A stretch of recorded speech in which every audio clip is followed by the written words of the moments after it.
وَلَقَدْ خَلَقْنَاكُمْ ثُمَّ صَوَّرْنَاكُمْ ثُمَّ قُلْنَا لِلْمَلَائِكَةِ اسْجُدُوا لِآدَمَ فَسَجَدُوا إِلَّا إِبْلِيسَ لَمْ يَكُنْ مِنَ السَّاجِدِينَ۔ ہم نے تمہاری تخلیق کی ابتدا کی، پھر تمہاری صورت بنائی، پھر فرشتوں سے کہا آدم کو سجدہ کرو۔ اس حکم پر سب نے سجدہ کیا مگر ابلیس سجدہ کرنے والوں میں شامل نہ ہوا۔ پھر فرشتوں سے کہا آدم کو سجدہ کرو۔ تقابل کے لیے ملاحظہ ہو سورہ بقرہ آیت 30 تا 39۔ سورہ بقرہ میں حکم سجدہ کا ذکر جن الفاظ میں آیا ہے ان سے شبہ ہو سکتا تھا کہ فرشتوں کو سجدہ کرنے کا حکم صرف آدم علیہ السلام کی شخصیت کے لیے دیا گیا تھا، مگر یہاں وہ شبہ دور ہو جاتا ہے۔ یہاں جو انداز بیان اختیار کیا گیا ہے اس سے صاف معلوم ہوتا ہے کہ آدم علیہ السلام کو جو سجدہ کرایا گیا تھا وہ آدم ہونے کی حیثیت سے نہیں بلکہ نوع انسانی کا نمائندہ فرد ہونے کی حیثیت سے تھا۔ اور یہ جو فرمایا کہ ہم نے تمہاری تخلیق کی ابتدا کی، پھر تمہیں صورت بخشی، پھر فرشتوں کو حکم دیا کہ آدم کو سجدہ کرو، اس کا مطلب یہ ہے کہ ہم نے پہلے تمہاری تخلیق کا منصوبہ بنایا اور تمہارا مادہ آفرینش تیار کیا، پھر اس مادے کو انسانی صورت عطا کی، پھر جب ایک زندہ ہستی کی حیثیت سے انسان وجود میں آ گیا تو اسے سجدہ کرنے کے لیے فرشتوں کو حکم دیا۔ اس آیت کی یہ تشریح خود قرآن مجید میں دوسرے مقامات پر بیان ہوئی ہے۔ مثلا سورہ صاد میں ہے اذ قال ربک للملائکۃ انی خالق بشرا من طین فَإِذَا سَوَّيْتُهُ وَنَفَخْتُ فِيهِ مِن رُّوحِي فَقَعُوا لَهُ سَاجِدِينَ۔ آیات 71-72۔ تصور کرو اس وقت کا جب کہ تمہارے رب نے فرشتوں سے کہا کہ میں ایک بشر مٹی سے پیدا کرنے والا ہوں، پھر جب میں اسے پوری طرح تیار کر لوں اور اس کے اندر اپنی روح سے کچھ پھونک دوں تو تم سب اس کے آگے سجدے میں گر جانا۔ اس آیت میں وہی 3 مراتب ایک دوسرے انداز میں بیان کیے گئے، یعنی پہلے مٹی سے ایک بشر کی تخلیق، پھر اس کا تسویہ یعنی اس کی شکل و صورت بنانا اور اس کے اعضاء اور اس کی قوتوں کا تناسب قائم کرنا، پھر اس کے اندر اپنی روح سے کچھ پھونک کر آدم کو وجود میں لے آنا۔ اسی مضمون کو سورہ ہجر میں بئی الفاظ ادا کیا گیا ہے وَإِذْ قَالَ رَبُّكَ لِلْمَلَائِكَةِ إِنِّي خَالِقٌ بَشَرًا مِّن صَلْصَالٍ مِّنْ حَمَإٍ مَّسْنُونٍ فَإِذَا سَوَّيْتُهُ وَنَفَخْتُ فِيهِ مِن رُّوحِي فَقَعُوا لَهُ سَاجِدِينَ۔ آیات 28 اور 29۔ اور تصور کرو اس وقت کا جبکہ تمہارے رب نے فرشتوں سے کہا کہ میں خمیر اٹھی ہوئی مٹی کے گارے سے ایک بشر پیدا کرنے والا ہوں، پھر جب میں اسے پوری طرح تیار کر لوں اور اس کے اندر اپنی روح سے کچھ پھونک دوں تو تم سب اس کے آگے سجدے میں گر پڑنا۔ تخلیق انسانی کے اس آغاز کو اس کی تفصیلی کیفیت کے ساتھ سمجھنا ہمارے لیے مشکل ہے۔ ہم اس حقیقت کا پوری طرح ادراک نہیں کر سکتے کہ مواد ارضی سے بشر کس طرح بنایا گیا، پھر اس کی صورت گری اور تعدیل کیسے ہوئی اور اس کے اندر روح پھونکنے کی نوعیت کیا تھی۔ لیکن بہرحال یہ بات بالکل ظاہر ہے کہ قرآن مجید انسانیت کے آغاز کی کیفیت ان نظریات کے خلاف بیان کرتا ہے جو موجودہ زمانے میں ڈارون کے متبعین سائنس کے نام سے پیش کرتے ہیں۔ ان نظریات کی روح سے انسان غیر انسانی اور نیم انسانی حالت کے مختلف مدارج سے ترقی کرتا ہوا مرتبہ انسانیت تک پہنچا ہے،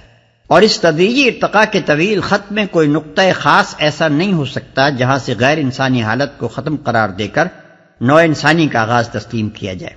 بخلاف اس کے قرآن ہمیں بتاتا ہے کہ انسانیت کا آغاز خالص انسانیت ہی سے ہوا ہے، اس کی تاریخ کسی غیر انسانی حالت سے قطعاً کوئی رشتہ نہیں رکھتی۔ وہ اول روز سے انسان ہی بنایا گیا تھا اور خدا نے کامل انسانی شعور کے ساتھ پوری روشنی میں اس کی عرضی زندگی کی ابتدا کی تھی۔ انسانیت کی تاریخ کے متعلق یہ 2 مختلف نقطہ نظر ہیں اور ان سے انسانیت کے 2 بالکل مختلف تصور پیدا ہوتے ہیں۔ ایک تصور کو اختیار کیجئے تو آپ کو انسان اصل حیوانی کی ایک فرع نظر آئے گا۔ اس کی زندگی کے جملہ قوانین حتیٰ کہ اخلاقی قوانین کے لیے بھی آپ بنیادی اصول ان قوانین میں تلاش کریں گے جن کے تحت حیوانی زندگی چل رہی ہے۔ اس کے لیے حیوانات کا سا طرز عمل آپ کو بالکل ایک فطری طرز عمل معلوم ہوگا۔ زیادہ سے زیادہ جو فرق انسانی طرز عمل اور حیوانی طرز عمل میں آپ دیکھنا چاہیں گے وہ بس اتنا ہی ہوگا کہ حیوانات جو کچھ آلات اور صنائع اور تمدنی آرائشوں اور تہذیبی نقش و نگار کے بغیر کرتے ہیں، انسان وہی سب کچھ ان چیزوں کے ساتھ کرے۔ اس کے برعکس دوسرا تصور اختیار کرتے ہی آپ انسان کو جانور کے بجائے انسان ہونے کی حیثیت سے دیکھیں گے۔ آپ کی نگاہ میں وہ حیوان ناطق یا متمدن جانور نہیں ہوگا بلکہ زمین پر خدا کا خلیفہ ہوگا۔ آپ کے نزدیک وہ چیز جو اسے دوسری مخلوقات سے ممتاز کرتی ہے اس کا نطق یا اس کی اجتماعیت نہ ہوگی، بلکہ اس کی اخلاقی ذمہ داری اور اختیارات کی وہ امانت ہوگی جسے خدا نے اس کے سپرد کیا ہے اور جس کی بنا پر وہ خدا کے سامنے جواب دہ ہے۔ اس طرح انسانیت اور اس کے جملہ متعلقات پر آپ کی نظر پہلے زاویہ نظر سے یکسر مختلف ہو جائے گی۔ آپ انسان کے لیے ایک دوسرا ہی فلسفہ حیات اور ایک دوسرا ہی نظام اخلاق و تمدن و قانون طلب کرنے لگیں گے، اور اس فلسفے اور اس نظام کے اصول و مبادی تلاش کرنے کے لیے آپ کی نگاہ خود بخود عالم اسفل کے بجائے عالم بالا کی طرف اٹھنے لگے گی۔ اعتراض کیا جا سکتا ہے کہ یہ دوسرا تصور انسان چاہے اخلاقی اور نفسیاتی حیثیت سے کتنا ہی بلند ہو، مگر محض اس تخیل کی خاطر ایک ایسے نظریے کو کس طرح رد کر دیا جائے جو سائنٹیفک دلائل سے ثابت ہے۔ لیکن جو لوگ یہ اعتراض کرتے ہیں ان سے ہمارا سوال یہ ہے کہ کیا فی الواقع ڈاروینی نظریہ ارتقاء سائنٹیفک دلائل سے ثابت ہو چکا ہے؟ سائنس سے محض سرسری واقفیت رکھنے والے لوگ تو بے شک اس غلط فہمی میں ہیں کہ یہ نظریہ ایک ثابت شدہ علمی حقیقت بن چکا ہے، لیکن محققین اس بات کو جانتے ہیں کہ الفاظ اور ہڈیوں کے لمبے چوڑے سر و سامان کے باوجود ابھی تک یہ صرف ایک نظریہ ہی ہے، اور اس کے جن دلائل کو غلطی سے دلائل ثبوت کہا جاتا ہے وہ دراصل محض دلائل امکان ہیں، یعنی ان کی بنا پر زیادہ سے زیادہ بس اتنا ہی کہا جا سکتا ہے کہ ڈاروینی ارتقاء کا ویسا ہی امکان ہے جیسا براہ راست عمل تخلیق سے ایک ایک نوع کے الگ الگ وجود میں آنے کا امکان۔ قال ما منعك ألا تسجد إذ أمرتك قال أنا خير منه خلقتني من نار وخلقته من طين قال فاهبط منها فما يكون لك أن تتكبر فيها فاخرج إنك من الصاغرين۔ پوچھا تجھے کس چیز نے سجدہ کرنے سے روکا جبکہ میں نے تجھ کو حکم دیا تھا؟ بولا میں اس سے بہتر ہوں، تو نے مجھے آگ سے پیدا کیا ہے اور اسے مٹی سے۔ فرمایا اچھا تو یہاں سے نیچے اتر، تجھے حق نہیں ہے کہ یہاں بڑائی کا گھمنڈ کرے، نکل جا کہ در حقیقت تو ان لوگوں میں سے ہے جو خود اپنی ذلت چاہتے ہیں۔ اصل میں لفظ صاغرین استعمال ہوا ہے۔ صاغر کے معنی ہے الراضی بالذل، یعنی وہ جو ذلت اور صغار اور چھوٹی حیثیت کو خود اختیار کرے۔ بس اللہ تعالیٰ کے ارشاد کا مطلب یہ تھا کہ بندہ اور مخلوق ہونے کے باوجود تیرا اپنی بڑائی کے گھمنڈ میں مبتلا ہونا اور اپنے رب کے حکم سے اس بنا پر سرتابی کرنا کہ اپنی عزت و برتری کا جو تصور تو نے خود قائم کر لیا ہے اس کے لحاظ سے وہ حکم تجھے اپنے لیے موجب توہین نظر آتا ہے۔ یہ دراصل یہ معنی رکھتا ہے کہ تو خود اپنی ذلت چاہتا ہے، بڑائی کا جھوٹا پندار، عزت کا بے بنیاد ادعا اور کسی ذاتی استحقاق کے بغیر اپنے آپ کو خواہ بزرگی کے منصب پر فائز سمجھ بیٹھنا تجھے بڑا اور ذی عزت اور بزرگ نہیں بنا سکتا، بلکہ یہ تجھے چھوٹا اور ذلیل اور پست ہی بنائے گا، اور اپنی اس ذلت و خواری کا سبب تو آپ ہی ہوگا۔ قال انظرنی الى یوم یبعثون قال انک من المنظرین قال فبما اغویتنی لأقعدن لهم صراطك المستقیم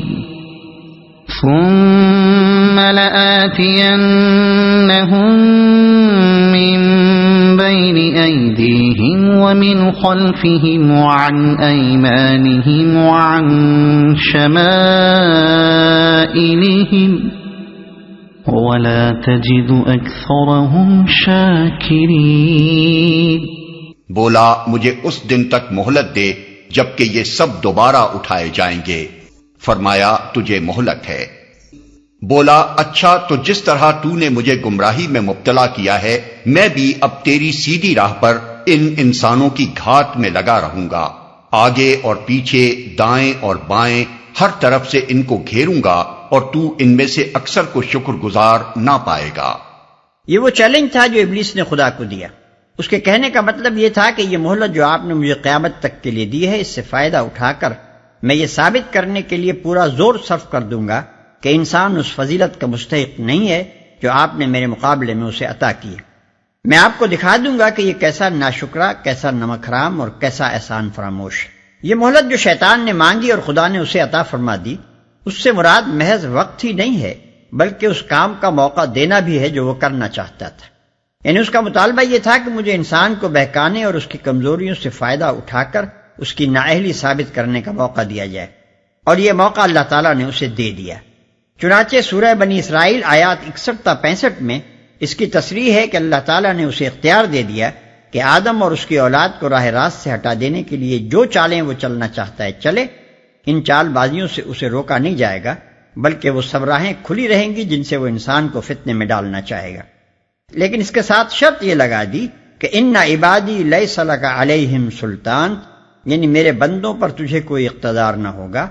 تو صرف اس بات کا مجاز ہوگا کہ ان کو غلط فہمیوں میں ڈالے، جھوٹی امیدیں دلائے، بدی اور گمراہی کو ان کے سامنے خوشنما بنا کر پیش کرے، لذتوں اور فائدوں کے سبز باغ دکھا کر ان کو غلط راستوں کی طرف دعوت دے۔ مگر یہ طاقت تجھے نہیں دی جائے گی کہ انہیں ہاتھ پکڑ کر زبردستی اپنے راستے پر کھینچ لے جائے، اور اگر وہ خود راہ راست پر چلنا چاہیں تو انہیں نہ چلنے دے۔ یہی بات سورہ ابراہیم آیت 22 میں فرمائی گئی ہے کہ قیامت میں عدالت الہی سے فیصلہ صادر ہو جانے کے بعد شیطان اپنے پیرو انسانوں سے کہے گا وما کان لی علیکم من سلطان الا ان دعوتکم فاستجبتم لی فلا تلومونی ولوموا انفسکم، یعنی میرا تم پر کوئی زور تو تھا نہیں کہ میں نے اپنی پیروی پر تمہیں مجبور کیا ہو، میں نے اس کے سوا کچھ نہیں کیا کہ تمہیں اپنی راہ پر بلایا اور تم نے میری دعوت قبول کر لی، لہذا اب مجھے ملامت نہ کرو بلکہ اپنے آپ کو ملامت کرو۔ اور یہ جو شیطان نے خدا پر الزام عائد کیا ہے کہ تو نے مجھے گمراہی میں مبتلا کیا، تو اس کا مطلب یہ ہے کہ شیطان اپنی معصیت کی ذمہ داری خدا پر ڈالتا ہے۔ اس کو شکایت ہے کہ آدم کے آگے سجدہ کرنے کا حکم دے کر تو نے مجھے فتنے میں ڈالا، پیش کرتا ہے جو اسے الٹا پستی کی طرف لے جائے۔ 5، عام طور پر یہ جو مشہور ہو گیا ہے کہ شیطان نے پہلے حضرت حوا کو دام فریب میں گرفتار کیا اور پھر انہیں حضرت آدم علیہ السلام کو پھانسنے کے لیے آلہ کار بنایا، قرآن اس کی تردید کرتا ہے۔ اس کا بیان یہ ہے کہ شیطان نے دونوں کو دھوکہ دیا اور دونوں اس سے دھوکہ کھا گئے۔ بظاہر یہ بہت چھوٹی سی بات معلوم ہوتی ہے، لیکن جن لوگوں کو معلوم ہے کہ حضرت حوا کے متعلق اس مشہور روایت نے دنیا میں عورت کے اخلاقی، قانونی اور معاشرتی مرتبے کو گرانے میں کتنا زبردست حصہ لیا ہے، وہی قرآن کے اس بیان کی حقیقی قدر و قیمت سمجھ سکتے ہیں۔ 6، یہ گمان کرنے کے لیے کوئی معقول وجہ موجود نہیں ہے کہ شجر ممنوع کا مزہ چکھتے ہی آدم و حوا کے سطر کھل جانا اس درخت کی کسی خاصیت کا نتیجہ تھا۔ در حقیقت یہ اللہ تعالیٰ کی نافرمانی کے سوا کسی اور چیز کا نتیجہ نہ تھا۔ اللہ تعالیٰ نے پہلے ان کا سطر اپنے انتظام سے ڈھانکا تھا، جب انہوں نے حکم کی خلاف ورزی کی تو خدا کی حفاظت ان سے ہٹا لی گئی، ان کا پردہ کھول دیا گیا اور انہیں خود ان کے اپنے نفس کے حوالے کر دیا گیا کہ اپنی پردہ پوشی کا انتظام خود کریں اگر اس کی ضرورت سمجھتے ہیں، اور اگر ضرورت نہ سمجھیں یا اس کے لیے صحیح نہ کریں تو خدا کو اس کی کچھ پرواہ نہیں کہ وہ کس حال میں پھرتے ہیں۔ یہ گویا ہمیشہ کے لیے اس حقیقت کا مظاہرہ تھا کہ انسان جب خدا کی نافرمانی کرے گا تو دیر یا سویر اس کا پردہ کھل کر رہے گا، اور یہ کہ انسان کے ساتھ خدا کی تائید و حمایت اسی وقت تک رہے گی جب تک وہ خدا کا مطیع فرمان رہے گا۔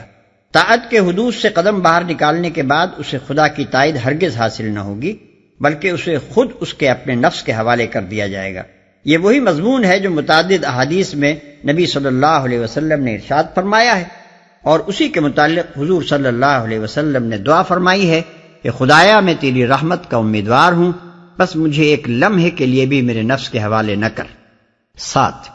شیطان یہ ثابت کرنا چاہتا تھا کہ انسان اس فضیلت کا مستحق نہیں ہے جو اس کے مقابلے میں انسان کو دی گئی ہے، لیکن پہلے ہی مارکے میں اس نے شکست کھائی۔ اس میں شک نہیں کہ اس مارکے میں انسان اپنے رب کے امر کی فرمانبرداری کرنے میں پوری طرح کامیاب نہ ہو سکا، اور اس کی یہ کمزوری ظاہر ہو گئی کہ وہ اپنے حریف کے فریب میں آ کر